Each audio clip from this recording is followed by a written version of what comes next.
l'argent ou les richesses, écoutez bien, est une des possessions qui procurent le plus d'insatisfaction. Les richesses ou l'argent est une des possessions qui procurent les plus d'insatisfaction. Il élimine, entre guillemets, certains soucis, c'est vrai, mais il en crée d'autres soucis. Je vais vous citer quelques-uns. Les richesses et l'argent créent les soucis. D'abord, le mal qu'on se donne pour l'acquérir. 2. Il y a l'anxiété pour conserver ce que nous avons bâti, notre richesse. Il y a les tentations à la manière de les dépenser. Qu'est-ce que je vais acheter? Est-ce qu'il faut que j'achète ça ou ça? Ça met ceux qui ont beaucoup de richesses dans l'anxiété et ça crée une tentation. Il y a la culpabilité quand on en abuse. C'est-à-dire quand on a des richesses et on en abuse, c'est-à-dire qu'on l'utilise mal, il y a une culpabilité qui tombe sur nous. Il y a la tristesse quand on perd des richesses. Cette tristesse parfois conduit au suicide, vous savez. Quand quelqu'un perd beaucoup d'argent, vous savez ce qui arrive. Vous savez ce qui arrive. Il y a la perplexité quant à la façon d'en disposer. Si vous en avez peut-être un peu à la maison ou même à la banque, donc vous savez comment vous êtes, surtout si vous en avez assez. Vous êtes dans le qui-vive. Vous savez toujours pas. Est-ce que ça va baisser? Les intérêts vont ainsi de suite. À la maison, est-ce qu'un voleur va entrer? Donc c'est tout ça. Donc, 2/3 de toutes les luttes, des querelles et des procès dans le monde entier ont une seule et même origine, l'argent, les richesses. On peut inclure même les divorces dedans. Ce n'est pas pour dire que l'argent est mauvais en soi, non, non, non. Mais pour comprendre ce que la Bible nous enseigne, les contentements et l'amour de l'argent. C'est juste ça. On a déjà parlé en bien des richesses, pas en mal. Donc, une parenthèse, il est possible de tomber dans les pièges de l'amour de l'argent, même quand on est pauvre. L'amour de l'argent, ce n'est pas que ceux qui en ont plus, c'est eux qui en souffrent. Non. J'ai donné seulement quelques soucis que les richesses peuvent engendrer quand on en a beaucoup. Mais on peut être malade, on peut être atteint par l'amour de l'argent lorsqu'on n'a rien. Il suffit seulement d'être obsédé, parce que c'est ça le problème. Ceux qui veulent toujours plus et qui sont tombés dans l'amour de l'argent sont des obsédés en fait. Mais celui qui n'a rien aussi peut être obsédé par l'argent. C'est tout. Il est également possible de tomber dans ces pièges. Le piège maintenant où je vous donne la solution. Comment savoir que je suis tombé ou j'ai l'amour de l'argent? Voici comment les tests. Comment savoir que nous sommes prisonniers? Nous sommes atteints par l'amour de l'argent qui est la racine de tous les maux. Posez-vous la question. Suis-je capable d'en donner généreusement de l'argent proportionnellement avec ce que je possède librement sans que cela vienne m'arracher mon cœur?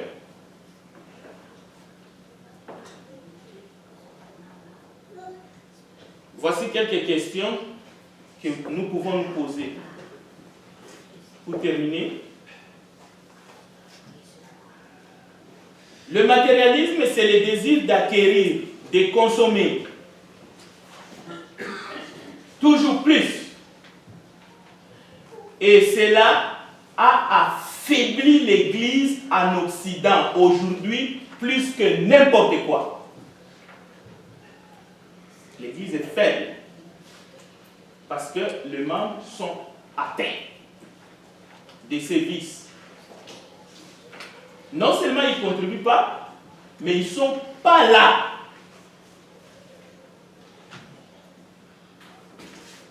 Dieu nous appelle à aspirer en cette fin de l'année à l'acquisition des dons spirituels qu'il donne à ceux qui les lui demandent.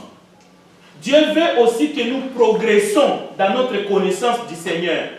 Dieu veut que nous progressons dans son service pour sa gloire.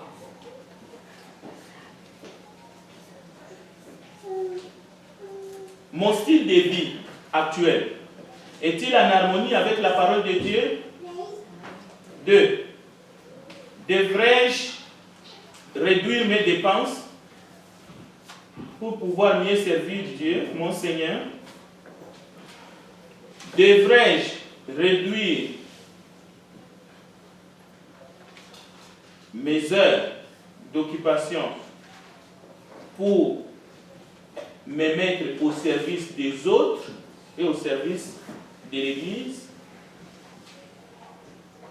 Devrais-je ouvrir mes yeux pour me porter volontairement au secours de ceux qui sont dans les besoins, en commençant d'abord par les frères dans le Seigneur, mais aussi envers tous?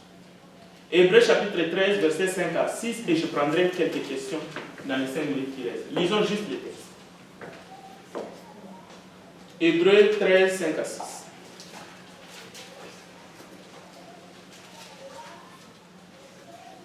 Je laisse à un frère ou une sœur de nous lire les textes à haute voix. Hébreux chapitre 13, versets 5 et 6. Ne vous livrez pas à l'amour de l'argent. Contentez-vous de ce que vous avez, car Dieu lui-même a dit, je ne te délaisserai point, je ne t'abandonnerai point. C'est donc avec assurance que nous pouvons dire, le Seigneur est mon aide, je ne craindrai rien. Que peut me faire un homme? Voici notre version. Que votre conduite ne soit pas inspirée par l'amour de l'argent. Contentez-vous de vos biens actuels, car Dieu lui-même a dit, je ne te délaisserai pas, ni ne t'abandonnerai. C'est pourquoi nous pouvons dire avec courage, le Seigneur est mon secours, je n'aurai pas de crainte, que peut me faire un homme? Si je peux avoir un commentaire, une question, une réflexion dans cette brève étude de ce matin. Au fait, c'est l'étude de notre comportement, chacun, devant Dieu, face à ce que le monde nous envoie comme message.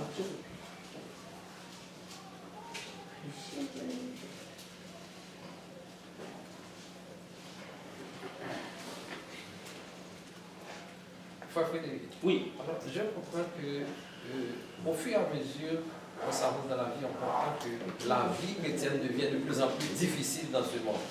Difficile parce que nous sommes encelés par des comportements et que la vie même nous exige. Parce que aujourd'hui, on peut, bon, depuis avant, cela a été comme ça, puisque le travail c'est une bénédiction, mais cependant, ce qui constitue cette bénédiction peut être un accord à la bonne marche sur le plan spirituel. Puisque tu viens de toucher que comment tout est résumé dans une seule phrase aujourd'hui, j'ai pas de temps, j'ai pas de temps, j'ai pas de temps. Et je comprends qu'est-ce qui s'est passé, c'est un monde à contre-courant de la parole de Dieu. Puisque nous sommes dans ce monde, les chrétiens eux aussi, ils ne sont pas des employés, si vous voulez, dans la majorité, ils sont tous des employés comme le reste du monde, et qu'ils sont en quête d'un emploi. Et maintenant, il y a les exigences du patronat. et qui demande, qui définit les horaires, qui définit les règlements de travail.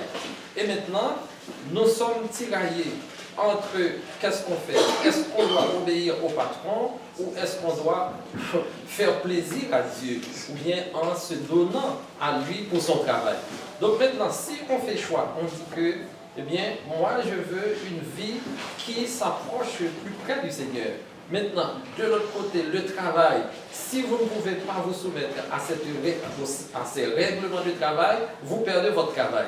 Donc, dans ce cas, comment un chrétien dans ce monde peut concilier ou bien arriver à vivre pour ne pas laisser tomber ses responsabilités, ses engagements spirituels envers son Dieu, mais deuxièmement, pour pouvoir se comporter avec son travail, pour avoir de moyens pour prendre soin de sa famille. Ok, merci. Ok, j'ai commencé en disant, en ces temps de fête, il y en a qui travaillent par obligation. Il y en a qui travaillent volontairement, par goût d'aider les autres. Et il y en a qui sont en vacances. D'accord? Oui. Tout ce que nous venons de partager ici, quand j'écoute ta question, je demande à chaque vrai chrétien de faire un choix. Nous avons la prière, nous avons Dieu dans le ciel, mais nous avons la parole de Dieu aussi, qui nous guide. Jamais les exigences du patronat peuvent diriger un chrétien authentique. Parce qu'un chrétien est capable de prier même avant de trouver un emploi et de chercher un emploi qui va lui permettre de ne pas travailler dimanche. Tout ça est possible. Un chrétien qui se met lui-même dans les gouffres et qui essaie de justifier en disant les exigences du patronat, est-ce qu'il est réellement chrétien? Je connais un médecin qui a décidé non seulement d'aider, mais de trouver un travail dans un Walmart, de faire moins d'argent et d'être fidèle à Dieu et à son Église. Et il me disait, je peux faire 10 fois. Les médecins comme moi, les optométriciens, ils ont décidé, mais je voulais garder mon temps. Je ne dis pas qu'il faut vivre pauvrement. Non, c'est un médecin, je te dis. Hein? Donc c'est quelqu'un qui a fait cette étude. Alors, voici la réponse directe. Regardez, il faut comprendre le monde pour que nous puissions comprendre comment nous voulons marcher avec Dieu nous-mêmes. Je vous ai dit que le monde, c'est un piège pour nous les chrétiens. Regardez l'école. Lorsqu'on a créé l'éducation nationale, l'école, lorsqu'on a créé, et qui sont des bonnes choses, lorsqu'on a créé, l'école, il y a aussi, même les hôpitaux et tout. Je prendrai maintenant en dernier l'église. Aujourd'hui, l'école est devenue commerciale. On vend tout là-bas. Les bourses, les prêts, les enfants d'une certaine classe ne peuvent même pas faire des études. Si tu as des parents qui n'ont pas de moyens, tu ne vas pas aller à l'université. Hein. Donc, l'homme prostitue tout, au fait. Donc, si nous, maintenant, on va se dire, parce que nous sommes chrétiens, les églises au 1er siècle ne vendaient rien. Aujourd'hui, les églises vendent tout, des CD, n'importe quoi. On vend un sermon. On vend le cantique de David qui dit, « Le Seigneur est mon berger et tout. » Et on réclame un droit d'auteur d'ici. Est-ce que tu es l'auteur de ces chants? Qui t'a dit de le mettre dans un CD pour les vendre? Donc l'église aussi fait des choses comme ça. C'est pour ça que je dis, on organise des concerts, mais il faut aller trouver la base de tout ce qu'on veut faire. Alors arrêtons de faire la collecte, faisons des choses qu'on va s'attirer de l'argent parce que le but c'est ça. Le but c'est ça. Le but, c'est de quitter la saine doctrine à cause de ce que le monde est en train de faire. Mais l'Église doit demeurer dans la saine doctrine des gré ou des forces. Chaque membre doit être un chrétien sauvé. Et il doit vivre pas toujours en train de rejeter la responsabilité sur la société, sur les autres, sur le boss, alors que Dieu t'a donné le pouvoir de devenir enfant de Dieu. Ah! Non, je ne dis pas que tout le monde doit devenir prédicateur. Loin de là. Chacun doit essayer tant mieux que possible de considérer objectivement ses besoins et de vivre normalement tout en faisant plaisir à Dieu. Le Dieu qui nous donne tout, au fait. Si Dieu ne te donne pas la force et l'énergie, tu peux satisfaire ton patron? Non. La preuve, quand on est malade, on demande une excuse au travail. Et quand tu demandes 2-3 fois malade, malade, malade, on te vire, non? On te vire, on te chasse du boulot. On cherche un qui ne tombe pas malade comme toi. Donc, arrêtons avec ces excuses-là. Il ne s'agit pas de pousser les gens en dehors de métier ou en dehors des secteurs professionnels, non. Il s'agit d'être raisonnable parce que la parole est raisonnable. Il n'y a rien d'insensé dans la parole. Dieu n'a pas perdu la tête pour qu'il nous demande des choses qui sont impossibles à mettre en pratique dans cette vie et dans ce monde. Non, n'allons pas jusque-là. Amen. On va continuer un autre moment. J'ai épuisé tout le temps que j'avais. Je vous remercie de m'avoir entendu. Prions ensemble. Nous te bénissons, grand Dieu, pour ta bénédiction cette fin d'année. Merci pour ta présence. Aide-nous, Père, à t'adorer toujours comme nous le faisons en esprit et en vérité. Au nom de Jésus, nous avons ainsi prié. Amen. Amen.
Thank you.